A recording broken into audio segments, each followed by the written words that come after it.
ঈদের আগ মুহূর্তে সমাজসেবক, দুঃখী দরিদ্র মেহনতি মানুষের বন্ধু, রাজনীতিবিদ, আগামী কোন্ডা ইউনিয়ন পরিষদ নির্বাচনে চেয়ারম্যান পদপ্রার্থী আলহাজ মোহাম্মদ জাকির হোসেন খাদ্য সামগ্রীসহ নগদ অর্থ বিতরণ করলেন। মানুষ মানুষের জন্য ঈদের আগ মুহূর্তে সমাজসেবক, দুঃখী দরিদ্র মেহনতি মানুষের বন্ধু, রাজনীতিবিদ, আগামী কোন্ডা ইউনিয়ন পরিষদ নির্বাচনে চেয়ারম্যান পদপ্রার্থী আলহাজ মোহাম্মদ জাকির হোসেন কোন্ডা ইউনিয়নের অসহায় দুস্থ সহস্রাধিক পরিবারের মাঝে ঈদ উপহার সামগ্রী, চাউল, পোলাওর চাউল, লবণ, সেমাই, চিনি, গুঁড়া দুধ, আলু, পেঁয়াজ, তৈল সর্বমোট ৯ আইটেমের খাদ্য সামগ্রী সহ নগদ অর্থ বিতরণ করলেন। প্রতি বছরই তিনি ঈদের আনন্দ কোন্ডা ইউনিয়নের সকল সাধারণ জনগণের সাথে ভাগ করে নেন। এই আয়োজন অনুষ্ঠিত হয় ১৩ই মার্চ শুক্রবার সকাল ১০টায় দক্ষিণ পানগাঁওয়ে আলহাজ জাকির হোসেনের নিজস্ব বাসভবন প্রাঙ্গণে। ঈদের আগ মুহূর্তে এই ঈদ উপহার পেয়ে আনন্দিত কোন্ডা ইউনিয়নের সাধারণ জনগণ।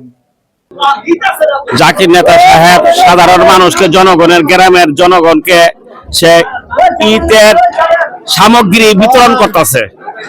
এই উপলক্ষে যারা যারা কাঠ দিছে, কাঠের উপলক্ষে কাঠের বিনিময়ে যাদের হাতে কাঠ পৌঁছে দিছে, এই কাঠ জমা দিয়া যার যার সামগ্রী মাল হাতে তুলে দিব। এই এত সুন্দর একটা সে আয়োজন করছে, তার প্রতি আমরা আন্তরিক শুভেচ্ছা ও ধন্যবাদ জানাই। সে অনেক ভালো মানুষ, আমাদের বিপদে আপদে সে আসে, আমাদের বিপদে সে ঝাঁপিয়ে পড়ে, আবার আমাদের একটা অভাব অনটনের কাছে সাহায্য চাইলে আমরা হার কাছে পাই। উনি যদি চেয়ারম্যান নির্বাচিত হয় তাহলে কি আমাদের অনেক উপকার হবে। আলহামদুলিল্লাহ, দোয়া করি হ্যাঁ হইলে আমাদের জন্য সুবিধা হবে।